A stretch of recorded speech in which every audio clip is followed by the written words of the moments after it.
So அந்த ஒரு தலைப்புல தான் இந்த ஒரு காரியத்தை நம்ம பார்க்க போறோம். வாருங்கள் நம்ம திருப்பிக் கொள்வோம். ஆதியாகமம் 6வது அதிகாரம், ஜெனசிஸ் சாப்டர் 6 எடுத்துக்கொள்வோம். சரி, இப்போ இந்த ஒரு டைட்டிலுக்கு போகிறதுக்கு முன்பதாக இந்த ஒரு பேரை எதற்காக கட்டப்பட்டது அப்படின்னு சொல்லிட்டு ஒரு சில பகுதியை நம்ம பார்க்க போகிறோம். சரி, வாசிப்போமா? 6வது அதிகாரம் 1வது வசனத்திலிருந்து 3வது வசனம் வரை. மனுஷர் பூமியின் மேல் பெருக துவக்கி அவர்களுக்கு குமாரத்திகள் பிறந்தபோது தேவகுமாரர் மனுஷ குமாரத்திகளை அதிக சௌந்தரியம் உள்ளவர்களை கண்டு அவர்களுக்குள்ளே தங்களுக்கு பெண்களை தெரிந்து கொண்டார்கள். அப்பொழுது கர்த்தர், என் ஆவி என்றைக்கும் மனுஷனோட போராடுவதில்லை, அவன் மாம்சம் தானே, அவன் இருக்க போகிற நாட்கள் 120 வருஷம் என்றார். ஓகே, சோ இங்க ஒரு காரியம் நடக்குது. என்ன ஒரு காரியம்னா, மனுஷ குமாரரும் மனுஷ குமாரத்திகளும் அவங்க ஒன்றிணைகிறது நம்ம பார்க்கலாம். யார் இந்த மனுஷ குமாரர், யார் இந்த மனுஷ குமாரத்திகள் அப்படி நம்ம பார்க்கும்போது நம்மளுக்கு தெரியும். ஆதாமுக்கு 3 பிள்ளைகளை காயின் ஆபேல் இறந்துருவாரு. ஸோ காயின் இருப்பாங்க, சேத் இருப்பாங்க. இந்த சேத்தோட ஜெனரேஷன் ஆண்டவருக்கு ரொம்ப உண்மையா, ஆண்டவருக்கு கீழ்ப்படிந்து அவரோட வழிகளில் நடக்கிற ஒரு ஜெனரேஷனாக இருந்தது. ஸோ இங்க என்ன நடக்குதுன்னா, இவங்க தேவகுமாரர் என்று சொல்லப்படுகிறது ஆண்டவரோட பிள்ளைகளாக இருந்து அந்த வழிகளை நடக்கிறவங்க. ஸோ இங்க ஒரு கலப்பு நடக்கிறத நம்ம பார்க்கலாம். ஆனா இந்த ஒரு காரியம் நடக்கிறதுக்கு முன்பதாக இன்னொரு ஒரு வார்த்தை, ஒரு சென்டென்ஸ் நம்ம பார்க்க போறோம். 2வது வசனத்துல, தேவகுமாரர் மனுஷ குமார்த்திகளை அதிக சௌந்தரியம் உள்ளவர்கள் என்று கண்டு அவர்களுக்குள்ளே தங்களுக்கு பெண்களை தெரிந்து கொண்டார்கள். சரி, யாராச்சும் ஆங்கிலத்துல வாசிக்கிறீங்களா? இங்கிலீஷ்ல verse 2. That the sons of God saw the daughters of man that they were beautiful, and they took wives for themselves of all whom they chose. Okay, அங்க சூஸ் அப்படின்னு எழுதிருக்கோம். தமிழ்ல தெரிந்து கொண்டார்கள் அப்படின்னு எழுதிருக்கோம். ஸோ இங்க என்ன ஒரு காரியம் நடக்குதுன்னா, இந்த தேவகுமாரர்கள் மனுஷ குமார்த்திகள் அதிக சௌந்தரியம் உள்ளவர்கள், அழகானவர்கள் என்று பார்த்து அவங்க ஒரு காரியத்தை முடிவெடுத்து அவங்க சூஸ் பண்ணி அதுல ஈடுபடுறாங்க. அந்த ஒரு கலவுல அவங்க ஈடுபடுறாங்க, மிக்ஸ் பண்றதுக்கு அவங்க ஈடுபடுறாங்க. ஸோ இந்த ஒரு காரியம் குறித்து தியானிக்கும் போது ஒரு காரியத்தை வெளிப்படுத்தினார். நம்ம எடுக்கிற ஒவ்வொரு முடிவுக்கும், நம்ம சூஸ் பண்ற ஒவ்வொரு காரியத்துக்கும் ஒரு விளைவு இருக்கு. அவங்க ஜாக்கிரதையாக இருந்திருந்தாங்கன்னா அந்த ஒரு களவு நடந்திருக்காரு, அந்த ஒரு கலப்படம் நடந்திருக்காரு. ஆனா அவங்க பார்த்து அந்த காரியத்தை டிசைர் பண்ணி ஆசைப்பட்டு அவங்க தெரிந்து கொண்டு அந்த ஒரு காரியத்துல நுழையிறாங்க. இதே காரியம் தான் நம்ம அந்த ஆதாம் ஏவாள் செய்த காரியத்தை நம்ம பார்க்கலாம். ஏவாள் என்ன பண்ணாங்கன்னா, அந்த பழத்தை பார்த்து அதை ஆசைப்பட்டு இச்சித்து அந்த பழத்தை சாப்பிட்றதுக்கு சாப்பிட்டாங்க. அதே காரியம் தான் இங்க மறுபடியும் நடக்கிறத நம்ம பார்க்கலாம். இந்த தேவகுமாரர்கள் என்ன பண்றாங்கன்னா, அவங்கள பார்த்து இவங்க இவ்வளவு அழகா இருக்காங்கன்னு சொல்லிட்டு அவங்கள பார்த்து ஆசைப்பட்டு அந்த ஒரு கலப்படம் நடக்கிறதுக்கு முன் வராங்க. அந்த ஒரு காரியத்தை நம்ம பார்க்கலாம். சரி, 3வது வசனத்துல, அப்பொழுது கர்த்தர், என் ஆவி என்றைக்கும் மனுஷனோடு போராடுவதில்லை, அவன் மாம்சம் தானே, அவன் இருக்க போகிற நாட்கள் 20 வருஷம் என்றார். இங்கே 120 வருஷம் என்றார். இந்த ஒரு பகுதியை பார்க்கும்போது ஆண்டவர் ஒரு முடிவு எடுத்துட்டாரு. சரி, இவங்க கலப்படம் பண்ணிட்டாங்க, இவங்க மிக்ஸ் பண்ணிட்டாங்க. இப்பொழுது என்னோட ஆவி இவங்களோட போராடுகிறதுல, அதனால ஆண்டவர் ஒரு முடிவு எடுக்கிறாரு, இவங்களை அழிச்சிடணும் அப்படின்னு. சரி, நம்ம அதை சொல்லல, நம்ம எடுக்கிற ஒவ்வொரு முடிவுக்கும் ஒரு விளைவு இருக்கு. அது என்ன விளைவு அப்படின்னு சொல்லிட்டு நம்ம பார்ப்போம் 4வது வசனத்துல. அந்நாட்களில் ராட்சதர் பூமியிலே இருந்தார்கள். பின்பு தேவகுமாரர் மனுஷ குமார்த்திகளோட கூடுகிறதினால் இவர்கள் அவர்களுக்கு பிள்ளைகளை பெற்றபோது இவர்களும் பூர்வத்தில் பேர் பெற்ற மனுஷராகிய பலவான்களானார்கள். ஓகே, இன்னொரு பகுதி நடக்குது. இன்னொரு பகுதியில இவங்க எப்ப மிக்ஸ் பண்ணி அந்த அந்த மனுஷகுமாரோட மிக்ஸ் பண்றாங்களோ அந்த டைம்ல வந்து ராட்சதர்கள் இருந்தாங்க. ஸோ ராட்சதர்கள் இருக்கும்போது அவங்களோட கல்யாணம் பண்ணி அவங்களுக்கு பிறக்கிற பிள்ளைகள் வந்து பலவான்களா இருந்தாங்க, பேர் பெற்றவர்களாக இருந்தாங்க. அதுக்கப்புறம் 5வது வசனம், மனுஷனுடைய அக்கிரமம் பூமியில் பெருகினது என்றும் அவன் இருதயத்தின் நினைவுகளின் தோற்றம் எல்லாம் நித்தமும் பொல்லாததே என்றும் கர்த்தர் கண்டு தாம் பூமியிலே மனுஷனை உண்டாக்கினதற்காக கர்த்தர் மனஸ்தாபப்பட்டார். அது அவர் இருதயத்துக்கு விசனமாயிருந்தது. அப்பொழுது கர்த்தர் நான் சிருஷ்டித்த மனுஷனை பூமியின் மேல் வைக்காமல் மனுஷன் முதற்கொண்டு மிருகங்கள், ஊர் பிராணிகள், ஆகாயத்து பறவைகள் பரியந்தமும் உண்டாயிருக்கிறவர்களை நிக்கிரகம் பண்ணுவேன். நான் அவர்களை உண்டாக்கினது எனக்கு மனஸ்தாபமாய் இருக்கிறது என்றார். சரி, இப்ப என்ன நடக்குது அப்படி சொல்லி நம்ம பார்க்கும்போது 5வது வசனத்துல மனுஷனுடைய அக்கிரமம் பூமியில பெருகினது என்றும் அவன் இருதயத்தின் நினைவுகளின் தோற்றம் எல்லாம் நித்தமும் பொல்லாததே என்றும் கர்த்தர் கண்டு. இந்த ஒரு கலப்புனால இந்த ஒரு அவங்க வந்து தவறான முடிவை எடுத்து அந்த பரிசுத்தத்தை காத்து கொள்ளாம அந்த மிக்ஸ் பண்ணனால என்ன ஒரு விளைவு வருதுன்னா பூமியில பாவம் பெருகிறதாக இருக்கிறது. அவங்களோட இருதயத்தின் காரியங்கள் எல்லாமே வந்து பொல்லாததே என்று ஆண்டவர் வந்து பார்க்கிறாரு. அவங்களோட இருதயம், அவங்க செய்யற காரியம், அவங்க நடக்கிற விதி எல்லாமே வந்து பொல்லாததா இருக்குதுன்னு சொல்லிட்டு ஆண்டவர் பார்த்து அவ்வளவு மனஸ்தாபப்படுறாங்க. இவ்வளவு அழகா இவங்களை உருவாக்கணுமே, இந்த ஒரு காரியத்துக்காக உருவாக்கணுமே, ஆனா அவங்க செய்யற காரியம் எல்லாமே வந்து கேடுள்ளதாக இருக்கிறது. அவங்களோட இருதயத்தின் காரியம் எல்லாமே வந்து பொல்லாததாக இருக்கிறது என்று பார்த்து ரொம்ப மனஸ்தாபப்படுறாரு. ரொம்ப மனஸ்தாபப்பட்டு இந்த ஒரு பகுதியை வந்து 2 தடவை நீங்க பார்க்கலாம். மனஸ்தாபப்பட்டார். அவர் வந்து அந்த காரியத்தை அழிக்கணும் அப்படின்னு சொல்லிட்டு அவர் யோசிச்சாரு. அப்படின்னு மனஸ்தாபப்பட்டு முடிவெடுக்கிறாரு. இந்த பூமியில இருக்கிற இந்த ஜனங்கள் எல்லாத்தையும், ஆகாயத்து பறவைகள், மிருகங்கள், இவங்க எல்லாத்தையும் வந்து நம்ம வந்து அழிக்கணும் அப்படின்னு சொல்லிட்டு. சரி, உலகம் முழுதுல இவ்வளவு பேர் உருவாக்கி மிருகங்கள், இந்த பறவைகள் எல்லாமே உருவாக்கி ஆண்டவர் மனஸ்தாபப்பட்டாரு. ஆனா ஒரு நபர் மேல அவரோட கண்கள் இருந்தது. பார்ப்போம் 8வது வசனம். நோவாவுக்கோ கர்த்தருடைய கண்களில் கிருபை கிடைத்தது. நோவாவின் வம்ச வரலாறு. நோவா தன் காலத்தில் இருந்தவர்களுக்குள்ளே நீதிமானும் உத்தமனுமாய் இருந்தான். நோவா தேவனோடு சஞ்சரித்துக் கொண்டிருந்தான். சரி, யாராவது 8வது வசனத்தை இங்கிலீஷ்ல வாசிங்க.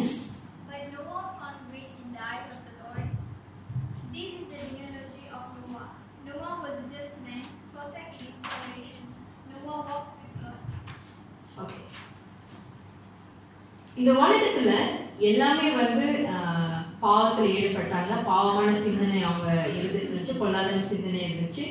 அவங்க வந்து அந்த பரிசுத்தத்தின் வாழ்க்கையும் சரி, ஆண்டவருக்கு பயந்து வாழ்கிற வாழ்க்கையும் சரி, அந்த அளவுக்கு அவங்க முக்கியத்துவம் படுத்தல. ஆனா ஒரு நபர் அதுக்கு வந்து முக்கியத்துவம் கொடுத்து அந்த வாழ்க்கையில நடந்தார், ஆண்டவருக்கு பயந்து நடந்தார். அது யாருன்னா நோவா. அந்த ஒரு வார்த்தையை பார்க்கும்போது 9வது வசனத்துல நோவா தன் காலத்தில் இருந்தவர்களுக்குள்ளே நீதிமானும் உத்தமனுமாய் இருந்தான்.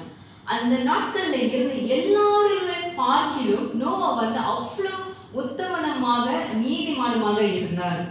அதுக்கு ஒரு காரணம், என்ன ஒரு காரணம்னா, அதுக்கு கீழே வர சென்டென்ஸ் நீங்க பார்க்கலாம்.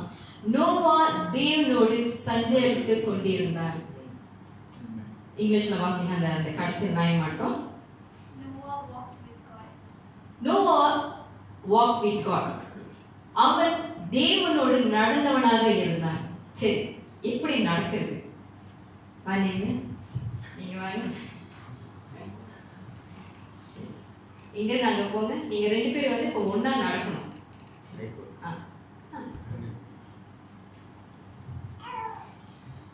ஓகே, அப்படி போயிட்டு அப்படியே வாங்க.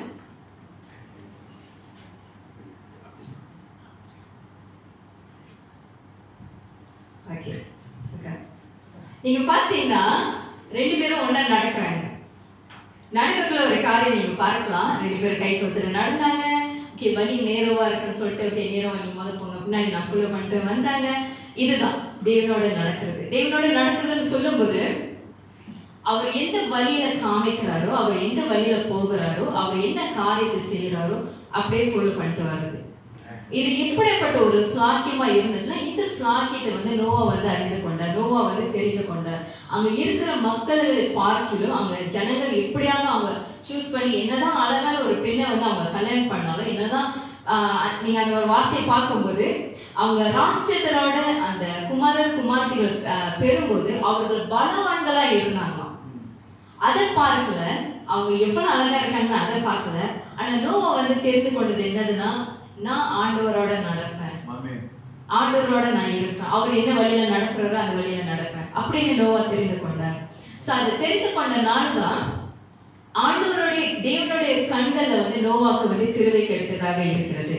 சரி, இன்னொரு வசனத்தை நம்ம பார்ப்போம். Deuteronomy chapter 30 verse 19 and 20.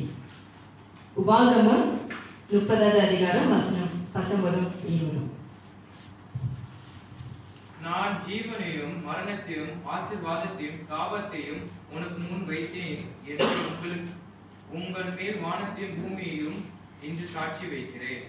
ஆகையால் நீயும் உன் சந்நிதியும் பிழைக்கும்படிக்கு நீ ஜீவனை தெரிந்து கொண்டு கர்த்தர் உன் பிதாக்களாகிய ஆபிரகாமுக்கும் ஈசாக்கும் யாக்கோப்புக்கும் கொடுப்பேன் என்று அவர்களுக்கு ஆணையிட்டு கொடுத்த தேசத்திலே குடியிருக்கும்படிக்கு உன் தேவனாகிய கர்த்தரில் அன்பு கூர்ந்து அவர் சத்தத்திற்கு செவி கொடுத்து அவரை பற்றி கொள்ளுவாயாக.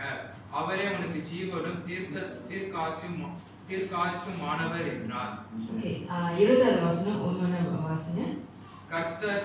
கர்த்தர் உன் பிதாக்களாகிய ஆபிரகாமுக்கும் ஈசாக்கும் யாக்கோப்புக்கும் கொடுப்பேன் என்று அவர்களுக்கு ஆணையிட்டு கொடுத்த தேசத்தில் குடியிருக்கும்படிக்கு உன் தேவனாகிய கர்த்தரை அன்பு கூர்ந்து அவர் சத்தத்திற்கு செவி கொடுத்து அவரை பற்றி கொள்வாயாக. அவரே உனக்கு ஜீவனும் தீர்க்காயுசும் மாணவர் என்றார். இது ஒரு பகுதியை பார்க்கும்போது ஆண்டவர் வந்து முதல் ஒரு காரியத்தை சொல்றாரு. 19வது வசனம், நான் ஜீவனையும் மரணத்தையும் ஆசீர்வாதத்தையும் சாபத்தையும் ஜீவனையும் மரணத்தையும் ஆசீர்வாதத்தையும் சாபத்தையும் உனக்கு முன் வைத்தேன் என்று. ஓகே, போதும். இங்க பார்க்கும்போது ஆண்டவர் வந்து ஒரு காரியத்தை சொல்றாரு. ஜீவனமும் இருக்கு, மரணமும் இருக்கு, ஆசீர்வாதமும் இருக்கு, சாபமும் இருக்கு. உங்க முன்னாடி வந்து எல்லாமே வைக்கப்பட்டிருக்கிறது. ஓகே, 20வது வசனத்தை கடைசி வாசிங்க. அவரே உனக்கு ஜீவனும் தீர்க்காயுசும் மாணவர் என்றார். ஓகே, அதுக்கு மேல உன் தேவனாகிய கர்த்தரில் அன்பு கூர்ந்து அவர் சத்தத்திற்கு செவி கொடுத்து. ஓகே, இப்ப ஆண்டவர் என்ன ஒரு காரியத்தை சொல்றாரு. உங்களோட முன்னாடி ஜீவனும் இருக்கு, மரணமும் இருக்கு, ஆசீர்வாதமும் இருக்கு, சாபமும் இருக்கு. ஆனா நீங்க எதை சூஸ் பண்ணணும் அப்படின்னு சொல்லிட்டு நீங்க பாத்தீங்கன்னா, மறுபடியும் வாசியா. உன் தேவனாகிய கர்த்தரில் அன்பு கூர்ந்து அவர் சத்தத்திற்கு செவி கொடுத்து அவரை பற்றி கொள்வாயாக. அவரே உனக்கு ஜீவனும் தீர்க்க ஆயுசும் மாணவர் என்றார். ஆண்டவர் சொல்றாரு, உங்களுக்கு முன்பதாக வந்து ஜீவனும் இருக்கு, மரணமும் இருக்கு, ஆசீர்வாதமும் இருக்கு, சாபமும் இருக்கு. ஆனா இது மத்தியில நீங்க எதை தேர்ந்தெடுக்கணும்னா, தீர்க்க ஆயுசா இருக்கிற அவரே நம்ம தேர்ந்தெடுக்க வேண்டும். அவரை எப்படி நம்ம தேர்ந்தெடுக்கணும்னா, மறுபடியும் வாசிங்க அந்த வசனத்துல மேல. எப்படி அவரை நம்ம தேர்ந்து கொள்ளணும்னா, அந்த தீர்க்க ஆயுசானவரை எப்படி நம்ம தேர்ந்து கொள்ளணும்னா, முதலாவது உன் தேவனாகிய கர்த்தரிடத்தில் அன்பு கூர்ந்து அவர் சத்தத்திற்கு செவி கொடுத்து அவர் சொல்லுகிறதின்படி அவர் என்ன சொல்றாருன்னு சொல்லிட்டு கவனமாக செவி கொடுத்து அவரை பற்றி கொள்வாயாக. அது இங்கிலீஷ்ல வாசிங்க.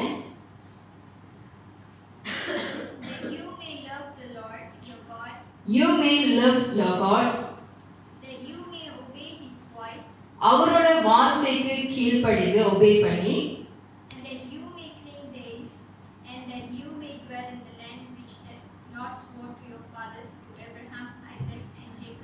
அவர் கொடுத்த வாக்குத்தத்தத்தின் அந்த இடத்துல அந்த ஒரு லேண்ட்ல வந்து நம்ம சஞ்சரிக்கிறவர்களாக இருக்க வேண்டும் என்று நம்ம பார்க்கணும். இப்ப இதே காரியம் தான் வந்து இந்த பகுதியில் வந்து நம்ம பார்க்கலாம். அவங்க முன்னாடி வந்து எல்லா காரியமும் இருந்துச்சு. அவங்களுக்கு முன்னாடி வந்து சௌந்தரியமான காரியம் இருந்துச்சு. அவங்களுக்கு முன்பதாக வந்து ஒரு பேர் பெற்ற பலவான்கள் அப்படின்னு சொல்லுவாங்க. அவங்களுக்கு பிறந்த பிள்ளைங்க அவ்வளவு பலம் உள்ளவர்களாக இருந்தாங்க. ஆனா நோவா ரொம்ப ஜாக்கிரதையா இருந்தாரு. அவருக்கு முன்னாடி இருக்கிற காரியத்தை எது சூஸ் பண்ணணும், அந்த சூஸ் பண்ணதுதான் நோவா வந்து ஜீவனை தேர்ந்தெடுத்தவராக இருந்தாரு. ஓகே, நம்ம பார்த்து தீர்க்க ஆயுசானவர் யார் அப்படின்னு சொல்லிட்டு பார்த்தோம். அதுக்காக என்னென்ன செய்யணும் அப்படின்னு சொல்லிட்டு பார்த்தோம். அந்த தீர்க்க ஆயுசானவரை ஜீவனை தேர்ந்தெடுத்ததுதான் நோவா. அந்த ஒரு காரணத்தினால்தான் அவருக்கு தேவனுடைய கண்கள்ல கிருபை கிடைத்ததாக இருக்கிறது. ஓகே, இப்பொழுது நம்ம அப்படியே கண்டினியூ பண்ணி நம்ம பார்ப்போம். ஓகே, 11வது வசனத்திலிருந்து 15 வரைக்கும். பூமியானது தேவனுக்கு முன்பாக சீர்கெட்டதாய் இருந்தது, பூமி கொடுமையினால் நிறைந்திருந்தது. தேவன் பூமியை பார்த்தார், இதோ அது சீர்கெட்டதாய் இருந்தது, மாம்சமான யாவரும் பூமியின் மேல் தங்கள் வழியை கெடுத்துக் கொண்டிருந்தார்கள். அப்பொழுது தேவன் நோவாவை நோக்கி, மாம்சமான யாவரின் முடிவும் எனக்கு முன்பாக வந்தது, அவர்களாலே பூமி கொடுமையினால் நிறைந்தது, நான் அவர்களை பூமியோடும் கூட அழித்து போடுவேன். நீ கேப்பார் மரத்தால் உனக்கு ஒரு பேழையை உண்டாக்கு, அந்த பேழையிலே அறைகளை உண்டு பண்ணி அதை உள்ளும் புறமாக கீழ்பூசு. நீ அதை பண்ண வேண்டிய விதம் என்னவென்றால், பேழையின் நீளம் 300 முழமும் அதன் அகலம் 50 முழமும் அதன் உயரம் 30 முழமாய் இருக்க வேண்டும். ஓகே, அதுக்கப்புறம் நம்ம என்ன பார்க்கலாம் அப்படின்னா, ஆண்டவர் வந்து நோவாக்கு சில இன்ஸ்ட்ரக்ஷன் கொடுக்கிறாரு.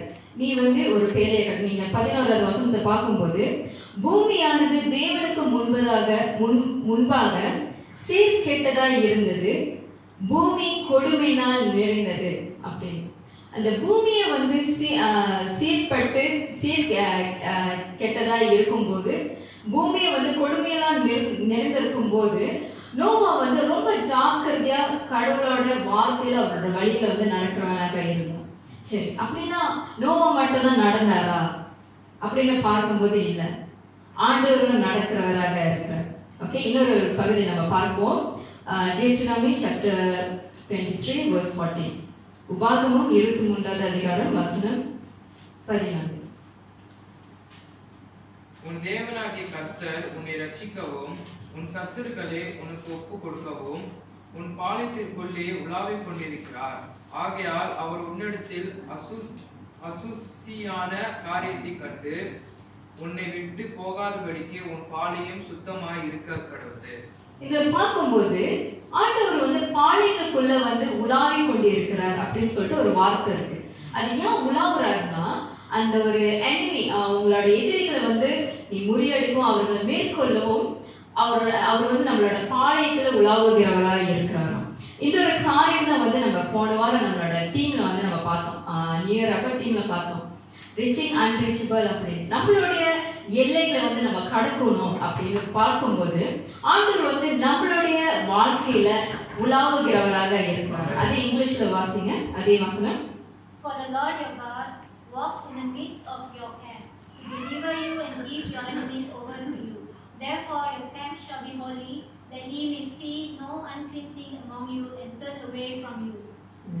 ஓகே, இங்க பார்க்கும்போது அதே காரியம் தான். ஆண்டவர் வந்து நம்மளோட கேம்ப் மத்தியில நடக்கிறவராக இருக்கிறாரு. அதே காரியம் தான் வந்து நம்ம தமிழ்ல பார்த்தோம், உலாவுகிறவராக இருக்கிறாரு அப்படின்னு.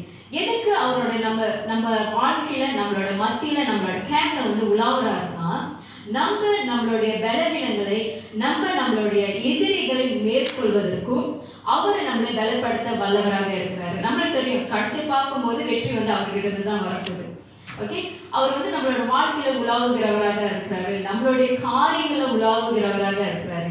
அதுக்கு நம்ம என்ன செய்யணும் அப்படின்னு நம்ம பார்க்கும்போது அந்த வசனத்துல வந்து கிளியரா என்ன எழுதப்பட்டிருக்குன்னா, நம்மளுடைய மத்தியில இருக்கிற அசுத்தமான காரியங்களை, அவருக்கு பிடிக்காத காரியங்களை நம்ம விலக்குகிறவர்களாக இருக்கணும் அப்படின்னு சொல்லிட்டு நம்ம பார்க்கிறோம். சரி, இன்னொரு வசனத்தை நம்ம பார்ப்போம். Leviticus chapter 26 verse 12. லேவியராகமம் 26வது வசனம் 12வது 26வது அதிகாரம் 12வது வசனம். நான் உங்கள் நடுவிலே உலாவி உங்கள் தேவனாய் இருப்பேன், நீங்கள் என் ஜனமாய் இருப்பீர்கள். Amen. இங்கிலீஷ்ல I will walk among you and be your God, and you shall be my people. Amen. இந்த ஒரு பகுதியில பார்க்கும்போது அதே ஒரு காரியம் வரும், வாக், உலாவுவேன் அப்படின்னு. அப்ப பார்க்கும்போது நோவா மட்டும் ஆண்டவருடைய வார்த்தையில வந்து நடக்கல, ஆண்டவரும் நோவாவுடைய வாழ்க்கையில ஒவ்வொரு காரியத்திலும் நடக்கிறவராக இருந்தாரு. இதுதான் நம்ம வந்து அதை பார்த்தோம். அந்த ஒரு ஆள் மட்டும் நடந்துகிட்டு இல்ல, 2 பேரா நடந்தாங்க. ஸோ ஆண்டவர் வந்து நம்ம ஒரு பகுதியை பார்க்கலாம். ஐயோ அந்த காலத்துல வந்து அவ்வளவு கேடு உள்ளதான காரியமா இருந்துச்சு, ஜனங்கள் வந்து அவ்வளவு கொடுமையான காரியங்களை செஞ்சுட்டு இருந்தாங்க. நோவா மட்டும் தான் நடந்துருந்தாரு இல்ல, நோவாட கூட ஆண்டவர் நடந்துகிட்டு இருந்தாரு. ஏன் நடந்தாருன்னா நோவாவை பாதுகாக்கும்படிக்கு, நோவா எந்தெந்த காரியத்தை வந்து அவருக்கு மேற்கொள்ளணும்னு சொல்லிட்டு அவருக்கு உதவி செய்யும் படிக்கு. ஓகே, இன்னொரு பகுதியை நம்ம பார்க்க போறோம். Deuteronomy chapter 10 verse 12. உபாகமம் 10வது அதிகாரம் 12வது வசனம். இப்பொழுதும் இஸ்ரவேலே, நீ உன் தேவனாகிய கர்த்தருக்கு பயந்து அவர் வழிகளிலெல்லாம் நடந்து அவரிடத்தில் அன்பு கூர்ந்து உன் முழு இருதயத்தோடும் உன் முழு ஆத்துமாவோடும் உன் தேவனாகிய கர்த்தரை சேவித்து. ஓகே, மறுபடியும் ஒவ்வொன்றா படிங்க. இப்பொழுதும் இஸ்ரவேலே, இப்பொழுதும் இஸ்ரவேலே, நீ உன் தேவனாகிய கர்த்தருக்கு பயந்து, நீ உன் தேவனாகிய கர்த்தருக்கு பயந்து. நீங்க இங்க பார்க்கும்போது இந்த ஒரு ப்ராசஸ் தான் வந்து நோவா வந்து ஃபாலோ பண்ணாரு. அவர் முதல் பண்ணது வந்து கர்த்தருக்கு பயம் உள்ளவனாக, கர்த்தருக்கு பயந்தவனாக இருந்தாரு. ஓகே, அவர் வழிகளில் எல்லாம் நடந்து, அவர் சொல்லுகிறபடி அவரோட வழிகளில் அவர் கற்றுக் கொடுக்கிற விதத்துல நடக்கிறவராகவும், அவரிடத்தில் அன்பு கூர்ந்து தேவனிடத்தில் அன்பு கூறுகிறவராகவும், உன் முழு இருதயத்தோடும் உன் முழு இருதயத்தோடும் உன் முழு ஆத்துமாவோடும் உன் முழு ஆத்துமாவோடும் உன் தேவனாகிய கர்த்தரை சேவித்து. உன் தேவனாகிய கர்த்தரை சேவித்து. நோவா வந்து அவரோட முழு இருதயத்தோடு முழு ஆத்மாவோடு தேவனுக்கு பயந்து நடக்கிற ஒரு மனிதனாக இருந்தாரு. ஸோ இந்த ஒரு கேரக்டர்ல இதுதான் வந்து ப்ராசஸ், இதுதான் வந்து அதோட வழிமுறைகள். இந்த ஒரு காரியத்துல நம்ம கருத்துக்கு பயந்து அவரோட அன்புக்கு பயந்துனா வந்து அப்படியே பயந்து நடுங்கிறது இல்லை. நீங்க அதுக்கப்புறம் நீங்க அதே வசனத்தை பார்க்கலாம், அன்பு கூறுகிறத பத்தியும் நீங்க பார்க்கலாம். நான் ஆண்டவர் என்ன ஒரு பயத்தை காமிக்கிறேன், என்ன ஒரு பயம் உங்களுக்கு இருக்கணும், தேவ பயம் இருக்கணும். அவரோட உறவு வந்து அவரை விட்டு விலகாத படிக்கு, அவரோட உறவு வந்து நம்ம விலகாத படிக்கு, அப்படிப்பட்ட ஒரு உறவு ரீதியில் அந்த பயம் இருக்கணும். தவிர்த்து நடுங்கிற பயத்தை வந்து ஆண்டவர் எதிர்பார்க்கிறார். சரிங்களா? ஸோ இந்த பயம் இருக்கும்போது நம்ம அவரோட வழியில நடப்போம், அவருக்கு பெரியமா இருப்போம், அவரை வந்து நம்ம அன்னைக்கு அவரோட கூட இருக்கிறவங்க இருப்போம். இது போல இருக்கிறவங்க மத்தியில தேவன் உலாவுகிறவராக இருக்கிறார், தேவன் நடக்கிறவராக இருக்கிறார். ஏன் அவர் நடக்கிறாருன்னா நம்மளை பலப்படுத்தவும், நம்மளோட பலவீனங்களை மேற்கொள்ளவும், நமக்கு விரோதமாக வருகிற எதிரிகளை நாம் மேற்கொள்ளவும் ஆண்டவர் வந்து அந்த காரியத்தை வந்து நம்ம வாழ்க்கையில டேக் சார்ஜ் பண்ணுவார், அவர் வந்து பொறுப்பெடுத்துக் கொள்வார். சரிங்களா? ஓகே, சரி. இந்த ஒரு பகுதி தான் நடக்குது. இந்த ஒரு பகுதியில நடந்து முடிஞ்ச உடனே என்ன நடக்குது அப்படின்னு நீங்க நம்ம வாஸ்துபடி பார்த்தோம்னா, ஆண்டவர் வந்து சில இன்ஸ்ட்ரக்ஷன் கொடுக்குறாரு நோவாவுக்கு. எந்த ஒரு மரத்தை நீங்க வந்து எடுத்து அந்த பேழையை கட்டணும் அப்படின்னு நீங்க பார்க்கும்போது, கொப்பேர் மரத்தால் உனக்கு ஒரு பேழையை உண்டாக்கு என்றார். 14வது வசனத்துல அவர் சொல்றாரு, இந்த ஒரு மரத்தை வந்து நீ எடுத்து பேழையை வந்து நீ கட்டணும். அந்த பேழை வந்து அந்த பேழையை அறைகளை உண்டு பண்ணி அதை உள்ளும் புறமாக கீழ் பூசு. நீ அதை பண்ண வேண்டிய விதம் என்னவென்றால், பேழையின் நீளம் 300 முழமும் அதன் அகலம் 50 முழமும் அதன் உயரம் 30 முழமுமாய் இருக்க வேண்டும். ஆண்டவர் வந்து ஒரு கிளியரான ஒரு இன்ஸ்ட்ரக்ஷன் வந்து நோவாக்கு கொடுக்குறாரு. அந்த பேழை கட்டுறதுக்கு நீ என்ன மரம் எடுக்கணும், எந்த அளவுக்கு நீளம் இருக்கணும், என்னென்னலாம் நீ செய்யணும் அப்படி சொல்லிட்டு இன்ஸ்ட்ரக்ஷன் கொடுக்குறாரு. 22வது வசனம். நோவா அப்படியே செய்தான், தேவன் தனக்கு கட்டளையிட்டபடி எல்லாம் அவன் செய்து முடித்தான். ஓகே, இப்ப வந்து நோவா பேழையை கட்டிட்டாரு. அவர் ஆண்டவர் எப்படியெல்லாம் இன்ஸ்ட்ரக்ஷன் கொடுத்தாரோ அதன்படி அழகா ஒவ்வொரு காரியத்தையும் எடுத்து செஞ்சாரு. ஓகே, நோவா இந்த பேழையை கட்டும் போது இப்பதான் நம்மளோட டைட்டிலுக்கே வரும், கவலைப்படாதீங்க, சுருக்கமா முடிச்சிடும். ஓகே, நோவா அந்த பேழையை கட்டும் போது அவரோட வயது ஏறக்குறைய 530க்கு மேற்பட்டு இருந்தது. 500 வயதுக்கு மேற்பட்ட ஒரு ஏஜ் கேட்டகரியில் அவர் இருந்தாரு, வயதுல இருந்தாரு. அந்த பேழையை கட்டுறதுக்கு ஏறக்குறைய 50 to 80 வருஷம் எடுத்தது. அந்த பேழையெல்லாம் கட்டி முடிச்சோடனே நீங்கள் அந்த ஒரு பகுதியை நீங்கள் கண்டினியூஸாக படிக்கும்போது அவருக்கு 600 வயசுல அந்த காரியம் அந்த வெள்ளம்லாம் வரும். அப்படி பார்த்தோன்னா ஆல்மோஸ்ட் வந்து ஒரு 50 to 80 வருஷம் இயர்ஸ் வந்து அவர் அந்த பேழையை வந்து கட்டிட்டு இருந்தார். அந்த பேழையை கட்டுறதுக்கு அவர் எவ்வளவு பொறுமையா இருந்து அந்த ஒரு பேழையை கட்டியிருப்பாரு. இத்தனை வருஷம், ஓகே, சரி, இத்தனை வருஷம் அந்த பேழையை அவர் வந்து கட்டியிருக்க. ஒரே ஒரு காரியம் ஆண்டவர் சொன்னாரு, அவரோட கூட நான் செஞ்சிருக்கிறேன், அவருக்கு நான் பயந்து அவர் வழியில நடக்கிறேன், ஆண்டவர் சொன்னாலும் அவர் செய்வார். சரி, இந்த ஒரு பகுதியில வந்து அந்த பேழை எங்க கட்டப்பட்டது அப்படின்னு சொல்லிட்டு எழுதப்படலை. பட் நான் அந்த பகுதி தியானிக்கும் போது ஆண்டவர் ஒரு காரியத்தை எனக்கு முன்னத்து நான் என்ன ஒரு விசுவாசிக்கிறேன்னா, அந்த பேழை வந்து மலை மேல இல்லைன்னா வந்து ஒரு உயரமான ஒரு பகுதியில வந்து கட்டப்பட்ட ஒரு இடம், ஒரு பேழையா இருக்கணும் அப்படின்னு. ஏன் அப்படின்னு பார்த்தீங்கன்னா, இந்த கொப்பை மரம்னு சொல்றது மலை உச்சியில பெரிய பெரிய இடத்துல பெரிய பெரிய உச்சியில தான் இருக்குமா. அந்த மரம் வந்து சரியா பெரிய மரமா இருக்குமா. அது போல குவாலிட்டி வந்து வேற எந்த ஒரு மரத்துலையும் கிடைக்காது. ஸோ அந்த மரம் எடுக்கிறதுக்கு மலை மேலே ஏறி அந்த மரத்தை வந்து அப்படிப்பட்ட ஒரு மரத்தை வந்து ஆண்டவர் தேர்ந்தெடுத்தாரு. அந்த மரத்தை எடுத்து அவங்க கட்டுறாரு. அவர் கட்டும்போது கண்டிப்பாக வந்து அந்த பேழையை வந்து மலை பகுதியில இல்லை உயரமான பகுதியில தான் கட்டி இருக்கணும் அப்படின்னு சொல்லிட்டு நான் விசுவாசிக்கிறேன்.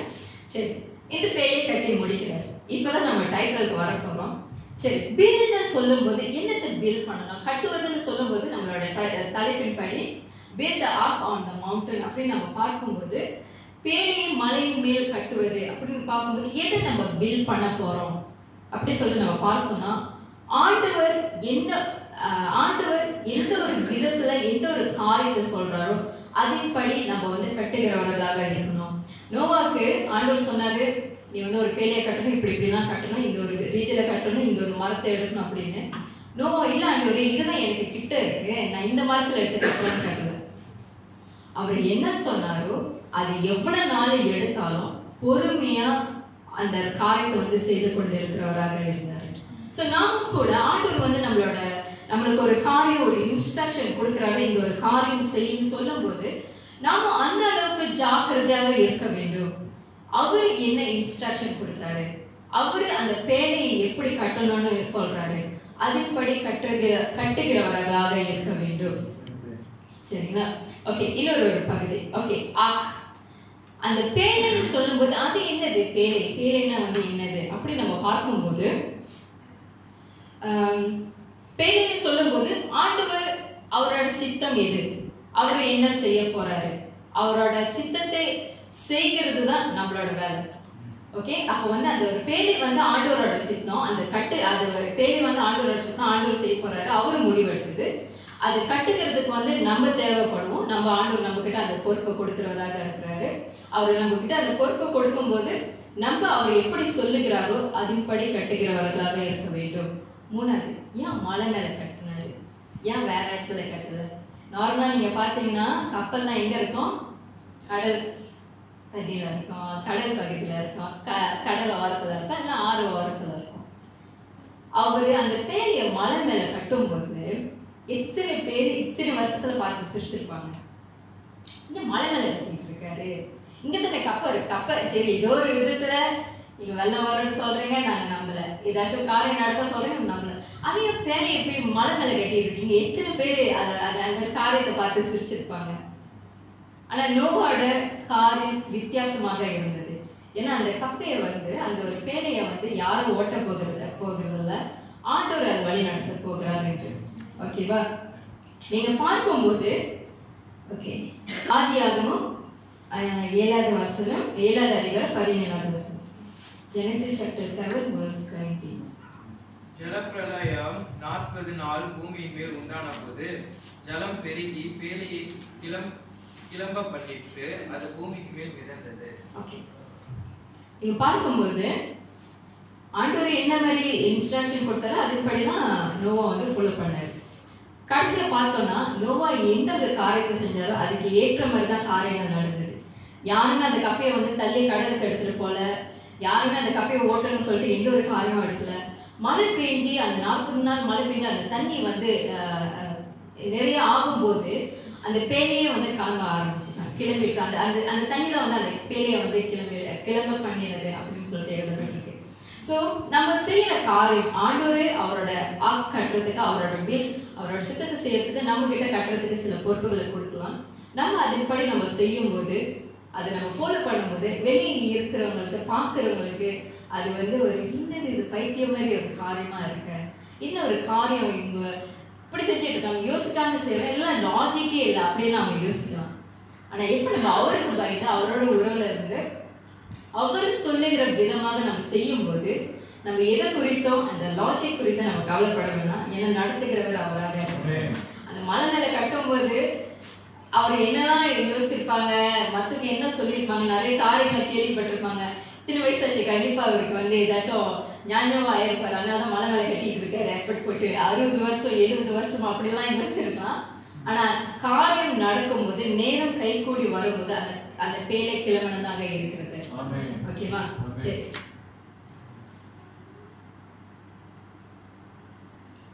ஆக்னு சொல்லும்போது, பேலைன்னு நம்ம சொல்லும்போது அவருடைய சித்தத்தை அறிந்து கொண்டு அவருடைய காரியம், அவரோட வழிகளை நடப்பிக்கிறது. எப்படி அவரோட சித்தத்தை, அவரோட காரியத்தை நம்ம அறிந்து கொள்ள முடியும் அப்படின்னு நம்ம பார்க்க போறோம். சங்கீதம் 119 வசனம் 105. எல்லாத்துக்கும் தெரிந்த ஒரு சங்கீதம். எப்படி அவரோட சித்தத்தை அறிந்து கொண்டு அவரோட வழிகளில் நம்ம நடக்கிறது.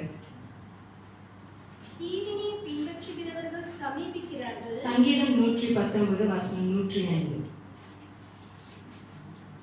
உம்முடைய வசனம் என் கால்களுக்கு தீபமும் என் பாதைக்கு வெளிச்சமுமாய் இருக்கிறது. உம்முடைய வசனம் என் கால்களுக்கு தீபமும் என் பாதைக்கு வெளிச்சமுமாய் இருக்கிறது. ஆண்டவருடைய சித்தத்தை எப்படி நம்ம அறிந்து கொள்ள முடியும்னா, அவருடைய வார்த்தை மூலமாக, அவரோடு கூட உறவுல இருக்கிறது மூலமாக. இந்த 2 காரியங்களால தான் நோவாவுக்கு வந்து அவரோட வார்த்தையை அறிந்து கொள்ள முடிச்சு. அந்த ஒரு வார்த்தையில அவர் நடக்கும்போது தான் ஆண்டோட சித்தம் எதுன்னு சொல்லிட்டு கிளியரா அவரால் அறிந்து கொள்ள முடிஞ்சிச்சு. ஓகே, எப்படி நம்ம அதை வந்து நம்ம பில்ட் பண்ண போறோம் அப்படின்னு நம்ம பார்க்கும்போது 1 Corinthians chapter 3 verse 9. 1 கொரிந்தியர் 3வது அதிகாரம் 9வது வசனம். நாங்கள் தேவனுக்கு உடன் வேலையாட்களாய் இருக்கிறோம்.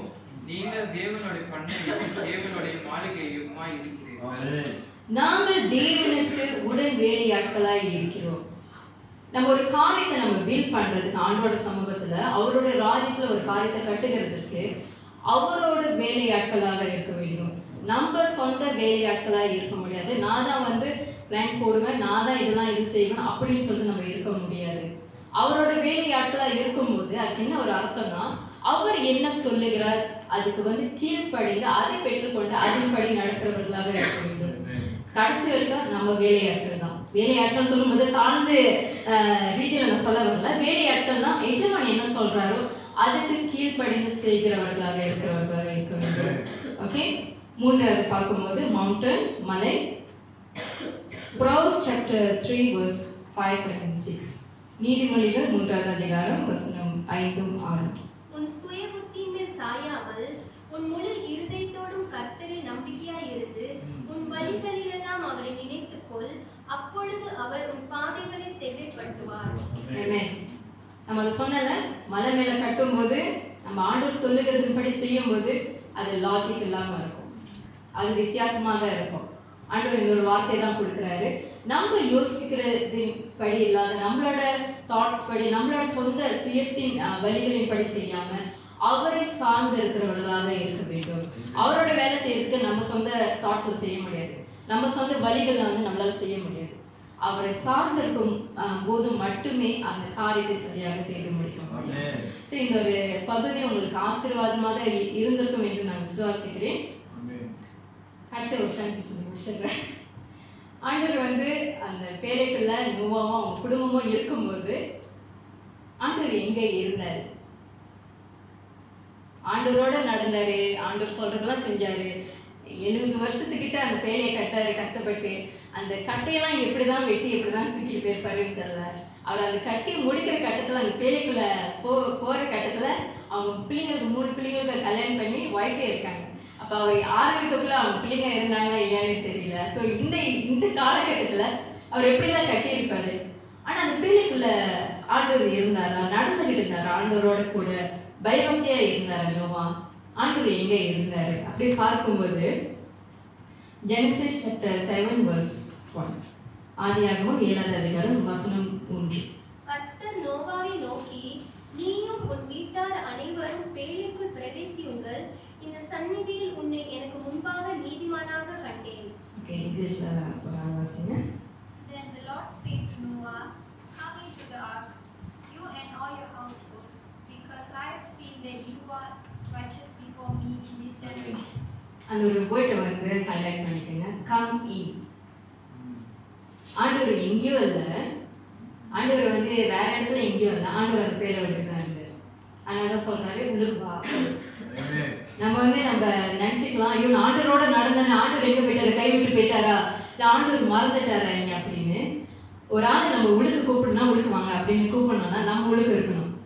ஆண்டவர் வந்து நோவா வந்து பேரை உழுக்கு வா, நீ மட்டும் இல்லை உன்னோட குடும்பத்தோட வா அப்படின்னு சொல்லிட்டு சொல்றாரு. ஸோ ஆண்டவர் அந்த பேரை உழுக்குதான் இருந்தாரு. ஓகே, சூழ்நிலைகள் எப்படியாக இருந்தாலும் நம்ம அவருக்கு பயந்து, நம்ம அதை பார்த்தோன்னே எப்படி கருத்திற்கு பயந்து என்ன அவரோட அன்பு கூர்ந்து அவரோட வழிகளை நடக்கும்போது சூழ்நிலைகள் எப்படியாக இருக்கலாம், ஆனா ஆண்டவர் கைவிடுகிறவர் அல்ல, அவர் நம்மளோட கூட நடக்கிறவராக இருக்கிறார். Okay, thank you.